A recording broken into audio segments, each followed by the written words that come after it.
physics creators and welcome to my YouTube channel that is Creative Physics by Mansi Bhardwaj।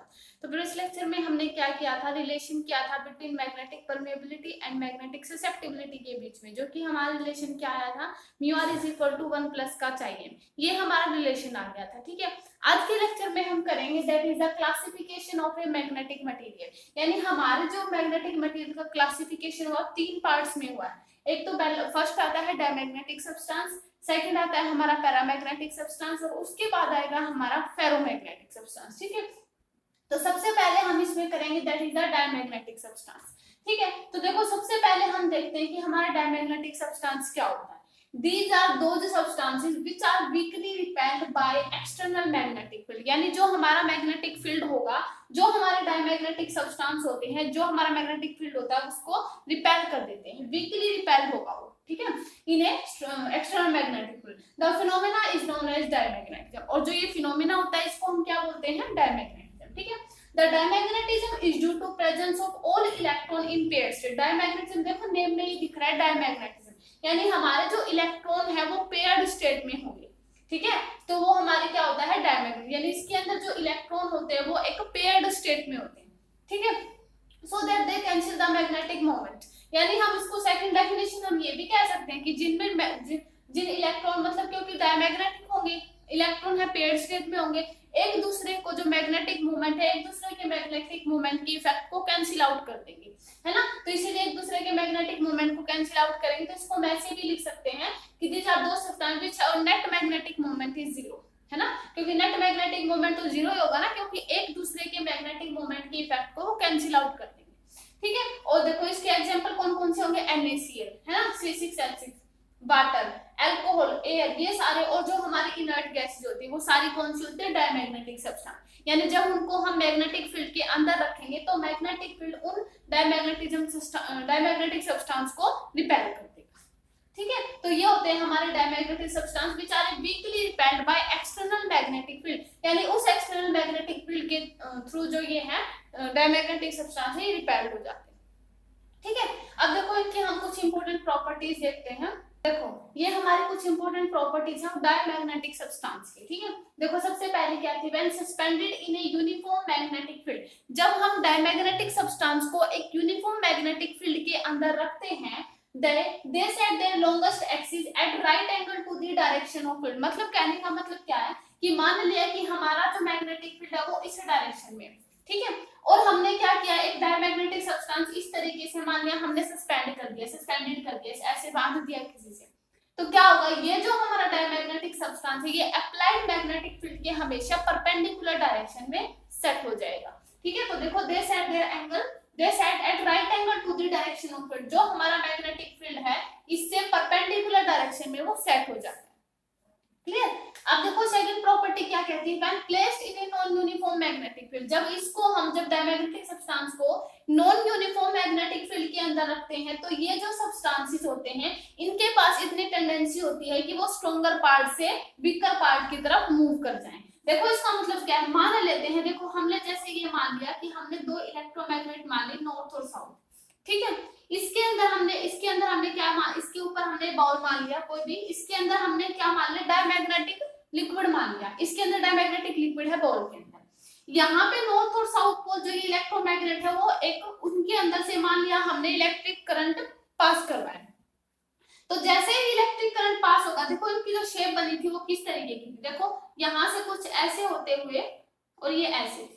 अब देखो ये जो shape है इसका मतलब क्या हुआ कि यहाँ पे देखो इसमें जो हमारा जो मैग्नेटिक फील्ड है, जहां से हमारा मैग्नेटिक फील्ड वीक है वहां पे तो हमारा डायमैग्नेटिक लिक्विड है वो एक्यूमुलेट हो जाता है, और जहां पे हमारा मैग्नेटिक फील्ड स्ट्रॉन्ग है वहां से देखो ये डिप्रेशन में आ जाता है इस तरीके से। ठीक है, तो यहाँ पे नॉर्थ और साउथ है, जैसे हमने मान लिया यहाँ पे वीकर था तो यहाँ पे ये हमारा जो लिक्विड है एक्यूमुलेट हो गया, जम गया। ठीक है, क्योंकि स्ट्रॉन्गर से वीकर पार्ट की तरफ मूव कर रहा है ना, तो स्ट्रॉन्गर से वीकर पार्ट में तो जम जाएगा ना, एक्यूमुलेट हो जाएगा, लेकिन जहां पे मैग्नेटिक फील्ड हमारा स्ट्रॉन्ग होगा ना वहां पे ये डिप्रेशन में, मतलब डिप्रेस हो जाएगा इस तरीके से। ठीक है, और जैसे मान लिया सेकंड केस, अगर हम मान ले कि नॉर्थ और साउथ हमने दूर दूर कर दिए, एक बार तो हमने पास पास रखे थे ऐसे, फिर हमने क्या किया, इसको इनको जो हमारे इलेक्ट्रोमैग्नेट है उनको थोड़ा दूर दूर कर दिया, और इस तरीके से हमने सेम ऐसे ही किया कि इसके अंदर हमने इलेक्ट्रोमैग्नेटिक डायमैग्नेटिक हमने लिक्विड ले लिया। डायमैग्नेटिक लिक्विड लिया, उसकी शेप कुछ इस तरीके से आई, यानी क्या हुआ, जहां पे हमारा स्ट्रॉन्गर पार्ट्स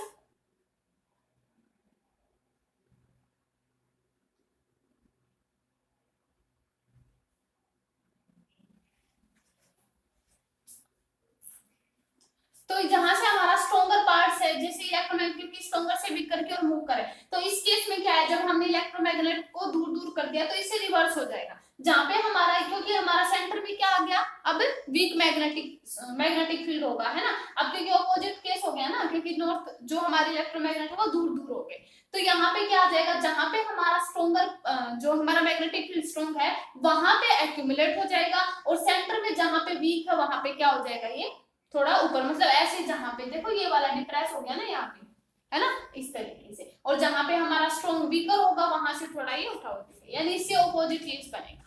ठीक है, ये हो गया हमारी सेकंड प्रॉपर्टी। थर्ड हमारी क्या आती है, the specimen of a diamagnetic material is placed in magnetizing field, the magnetic lines prefer not to pass through the specimen.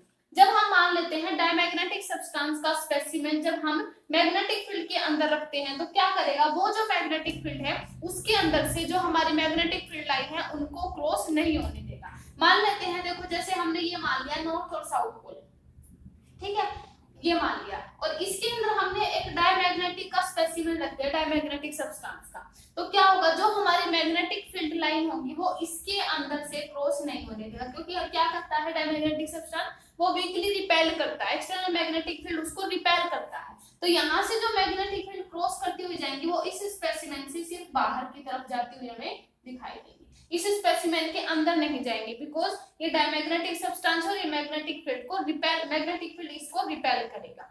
ठीक है, तो मैग्नेटिक फील्ड इसके लाइन इसके अंदर से पास नहीं होने देगा।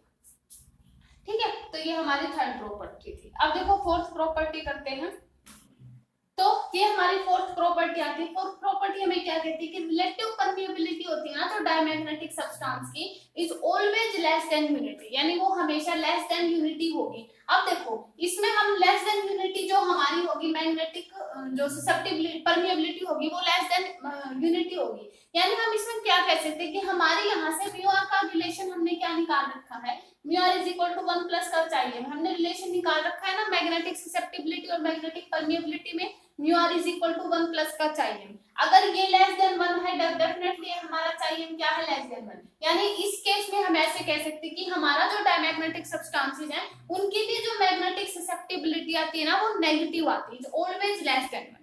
ठीक है, तो मैग्नेटिक ससेप्टिबिलिटी की value for a diamagnetic substance is always a negative. Clear? Okay, अब देखो यहाँ से जो हमारी लेस देन यूनिटी आई, अब देखो बी बाय बी नोट ये हमारा क्या है, देखो हम क्या माने, हमने ये माना था कि ये हमारा नॉर्थ पोल था, देखो यहाँ से क्लियर कर देते हैं, ये हमारा नॉर्थ पोल था, ये साउथ पोल था। जैसे हमारी मैग्नेटिक, जैसे ही हमने स्पेसिमेन रखा था और हमारी मैग्नेटिक फील्ड लाइन कुछ इसी तरीके से क्रॉस करते हुए इसके बाहर से जाती थी। अब जो ये बाहर से वैक्यूम में जो मैग्नेटिक फील्ड है डेफिनेटली वो क्या है, बी नॉट वैक्यूम के अंदर, और जो स्पेसिमेन के अंदर है वो हमारा बी होगा। अब देखो यहाँ से, अब डेफिनेटली क्योंकि डायमैग्नेटिक सब्सटेंस है तो जो मैग्नेटिक फील्ड लाइन है वो इस स्पेसिमेन से बाहर की ओर जाती है, तो इसमें क्या कोई मैग्नेटिक फील्ड लाइन है, नहीं है, तो यहाँ पे हमारा मैग्नेटिक फील्ड क्या है, वीक है, इसलिए बी जो है वो लेस देन बी नॉट है।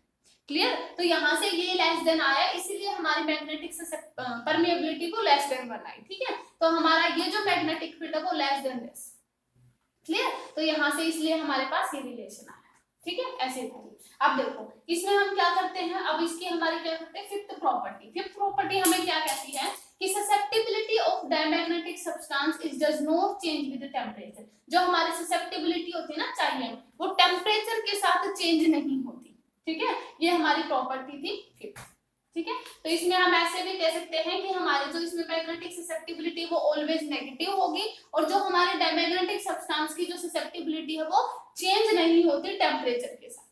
ठीक है, तो ये हमारा फर्स्ट जो मैग्नेटिक मटेरियल था that is the diamagnetic substance. ठीक है, अब हम करते हैं हमारा second material that is the paramagnetic substance.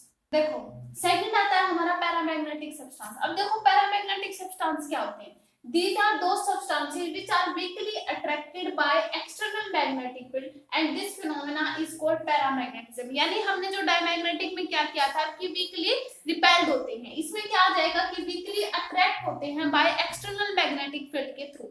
Clear? The paramagnetism is due to presence of paramagnetism क्यों होता है, वन और मोर अनपेयर्ड इलेक्ट्रॉन हो जाते हैं सब्सटेंस के अंदर, इसलिए हमारे पास जो सब्सटेंस के पास हमारी क्या होती है, पैरामैग्नेटिक प्रॉपर्टी आ जाती है।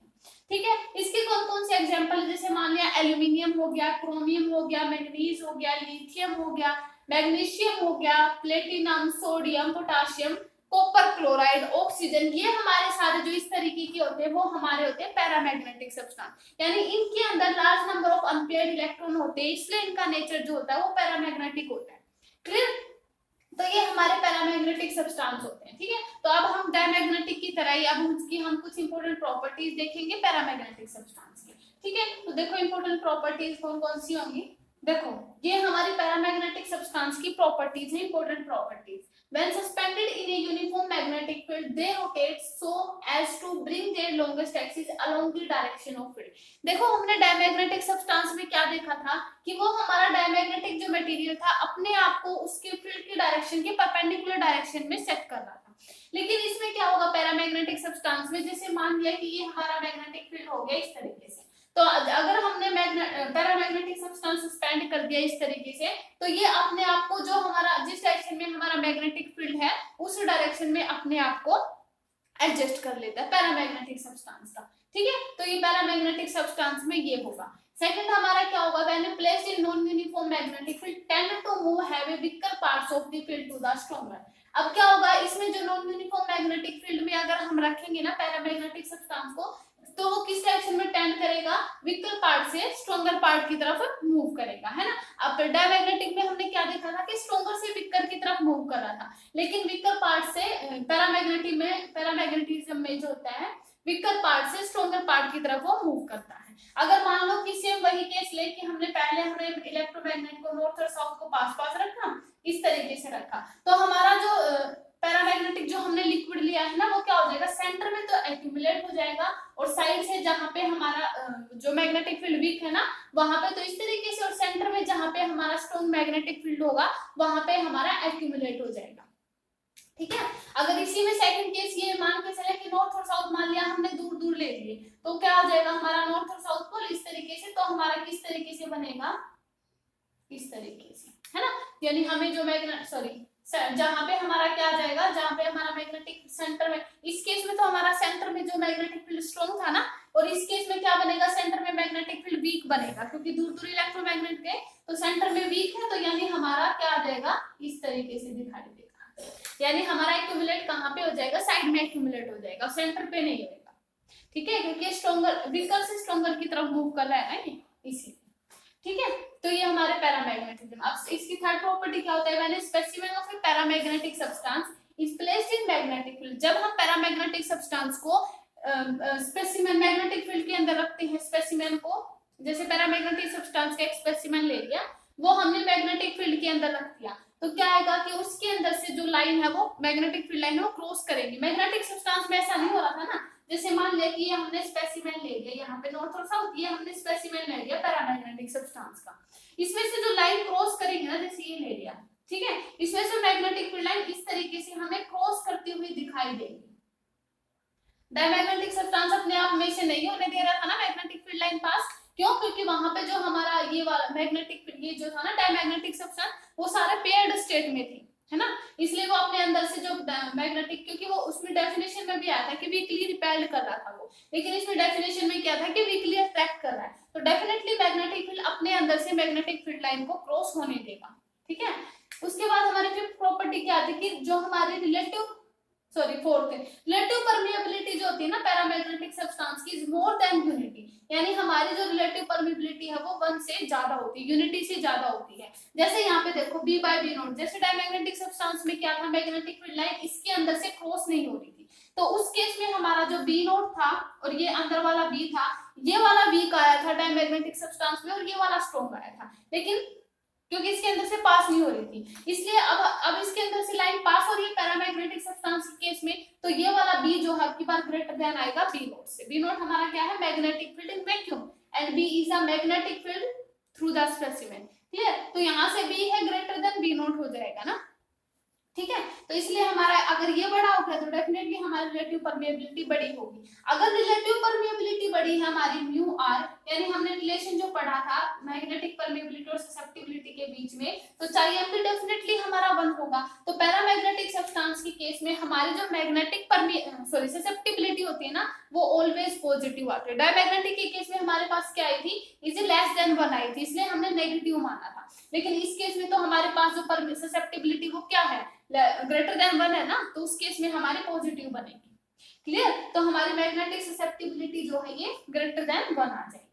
ठीक है। टेम्परेचर की बात इसमें हमारे फोर्थ और फिफ्थ पॉइंट में हम ऐसे लिख सकते हैं, ये हमारा फिफ्थ पॉइंट है कि हम ऐसे लिख सकते हैं कि इसमें जो हमारे चाहिए है मैग्नेटिक ससेप्टिबिलिटी है वो टेम्परेचर में इनवर्सली प्रोपोर्शनल होती है टेम्परेचर के साथ। जैसे हमने डायमैग्नेटिक सब्सटेंस में क्या देखा था कि हमारी जो ससेप्टिबिलिटी है वो टेम्परेचर पे डिपेंड ही नहीं कर रही थी, है ना। लेकिन इसमें जो मैग्नेटिक ससेप्टिबिलिटी है वो टेम्परेचर के साथ इनवर्सली प्रोपोर्शनल रिलेशन में होगी। अगर टेम्परेचर इंक्रीज होगा तो ससेप्टिबिलिटी डिक्रीज होगी, अगर ससेप्टिबिलिटी इंक्रीज होगी तो टेम्परेचर डिक्रीज होगा। क्लियर? तो हमारा टेम्परेचर के साथ इसमें ये रिलेशन होता है। ठीक है। तो ये हमारी प्रॉपर्टीज थी पैरामैग्नेटिक सब्सटेंस की। अब हम इसमें जो थर्ड हमारा मैग्नेटिक मटेरियल है that is a ferromagnetic substance, अब करते हैं उसके बारे में। ये हमारा आता है थर्ड जो हमारा magnetic material that is the ferromagnetic substance. अब देखो फेरोमैग्नेटिक सब्सटेंस क्या होते हैं, दीज आर दो substances which are strongly attracted by external magnetic field, जो एक्सटर्नल मैग्नेटिक फील्ड के थ्रू स्ट्रांगली अट्रैक्ट होते हैं के द्वारा। ठीक है। The phenomena is known as ferromagnetism, और जो ये फिनोमेना होता है इसको हम फेरोमैग्नेटिज्म बोलते हैं। The ferromagnetism in the substance is due to presence of large number of unpaired electron, यानी इसके अंदर ये जो हमारा फेरोमैग्नेटिज्म होता है इसके अंदर ये क्यों होता है, क्योंकि इसके अंदर large number of unpaired electron होते हैं। जैसे हमने डायमैग्नेटिज्म में क्या किया था कि सारे के सारे पेयर्ड स्टेट में थे, फिर हमने पैरामैग्नेटिज्म जो किया कि इसमें जो हमारे इतने ज्यादा number of large number of unpaired electron तो नहीं थे, लेकिन 1 और मोर इलेक्ट्रॉन थे, है ना। ठीक है। और जो हमारा फेरोमैग्नेटिक सब्सटेंस है उसके अंदर large number of unpaired electron होते हैं। ठीक है। और उनके कौन कौन से एग्जांपल है, जैसे कोबाल्ट हो गया, निकिल हो गया, आयरन, एंड उनके जो अलॉयज बनेंगे। ठीक है। तो ये सारे हमारा ये होता है हमारा फेरोमैग्नेटिक सब्सटेंस क्या होते हैं, जो कि मैग्नेटिक फील्ड के थ्रू के द्वारा जो है स्ट्रांगली अट्रैक्टेड होते हैं, है ना, attracted by external magnetic field the phenomena. और जो ये फिनोमेना होता है दैट इज द फेरोमैग्नेटिज्म, और ये क्यों होता है, due to large number of unpaired electron. ठीक है। अब हम इनकी क्या करते हैं, कुछ इंपॉर्टेंट प्रॉपर्टीज देखो। तो ये हमारी क्या है, इंपॉर्टेंट प्रॉपर्टीज है that is the ferromagnetic substance की। तो क्या है, they are strongly magnetized in a direction of external magnetic field. जैसे हमने पैरामैग्नेटिज्म में देखा था स्ट्रॉन्ग थोड़ी सी वीकली अट्रैक्ट हो रही थी, लेकिन फेरोमैग्नेटिक सब्सटेंस क्या होंगे, स्ट्रांगली अट्रैक्ट होंगे जिस डायरेक्शन में हमारा मैग्नेटिक फील्ड मूव करेगा। ठीक है। सेकंड क्या था, they have strong tendency to move from weak to a strong region. Weak to a strong region किस में जा रही थी, जिसमें हमारा जो हमारा पैरामैग्नेटिक सब्सटेंस था। ठीक है। उसमें भी तो जो हमारा वीकली अट्रैक्ट हो रही थी ना थोड़ी थोड़ी मैग्नेटिक फील्ड के, ठीक है, डायरेक्शन में। तो सेम ऐसे ही उसमें वही बनेगा, वीक से स्ट्रांग रीजन में मूव करेगा। और उसमें हमने इस तरीके से बनाया था ना, जैसे नॉर्थ और साउथ पोल था पास पास रखे थे, तब जो है इस तरीके से सेंटर में एक्यूमुलेट हो गया था जहां पे स्ट्रांग मैग्नेटिक फील्ड था। ठीक है। सेकंड हमारा ये बना था जब हमने दूर दूर रख दिए थे नॉर्थ और साउथ पोल। सेकंड हमारा कुछ इस तरीके से बना था, है ना, ये सेंटर में वीक था जहां पे हमारा सेंटर में एक्यूमुलेट हो गया था, है ना। तो सेम उसी तरीके से पैरामैग्नेटिज्म की तरह ये डायग्राम बनेगा। थर्ड हमारे क्या थी कि relative permeability of ferromagnetic material वो बहुत ही ज्यादा होती है। पैरामैग्नेटिज्म में भी हमारी पॉजिटिव आई थी, है ना, तो इसमें तो ये तो और भी ज्यादा अट्रैक्ट हो रहा है मैग्नेटिक फील्ड डायरेक्शन में, तो इसकी जो और भी ज्यादा होगी मैग्नेटिक मटेरियल की, फेरोमैग्नेटिक मटेरियल की। ठीक है। The susceptibility is also very large, susceptibility भी बहुत ज्यादा होगी क्योंकि पैरामैग्नेटिज्म के केस में ही हमारी पॉजिटिव आ गई थी, तो इस केस में तो और भी ज्यादा होगी ना। तो चाहिए क्या आ जाएगी, susceptibility is very greater than 1। ठीक है। लार्ज एंड पॉजिटिव वैल्यू आ जाएगी। और हमारी फिफ्थ क्या होती है, with rise in temperature susceptibility जो होती है फेरोमैग्नेटिक सब्सटेंस की वो क्या करती है, डिक्रीज करती है। देखो टेम्परेचर पे हमने डायमैग्नेटिक सब्सटेंस में क्या देखा था कि टेम्परेचर का उसके ऊपर कुछ इफेक्ट ही नहीं हो रहा था, है ना। फिर हमने पैरामैग्नेटिज्म क्या देखा, उनके बीच में इनवर्सली प्रोपोर्शनल रिलेशन आया था, Chi m is inversely proportional to 1/T paramagnetism के केस में। अब फेरोमैग्नेटिज्म के केस में क्या आ रहा है कि अगर टेम्परेचर इंक्रीज करेगा तो Chi m डिक्रीज करेगी, सेम वही इनवर्सली प्रोपोर्शनल रिलेशन है ना पैरामैग्नेटिज्म की तरह, ठीक है। तो यहाँ से हमारा क्या था, ये हमने क्या किया, क्लासिफिकेशन ऑफ मैग्नेटिक मटेरियल। तीन हमारे सब्सटेंस है, that is the diamagnetism, paramagnetism and ferromagnetic substances, ठीक है। तो नेक्स्ट लेक्चर में हम करेंगे कि हमारा जो क्यूरी लॉ होता है इन मैग्नेटिज्म में, ठीक है, और हिस्टेरेसिस का, तो ये सब हम करेंगे नेक्स्ट लेक्चर में। तो आज के लेक्चर में इतना ही। ओके, वीडियो को लाइक करें, शेयर करें एंड चैनल को सब्सक्राइब करें। Okay, thank you.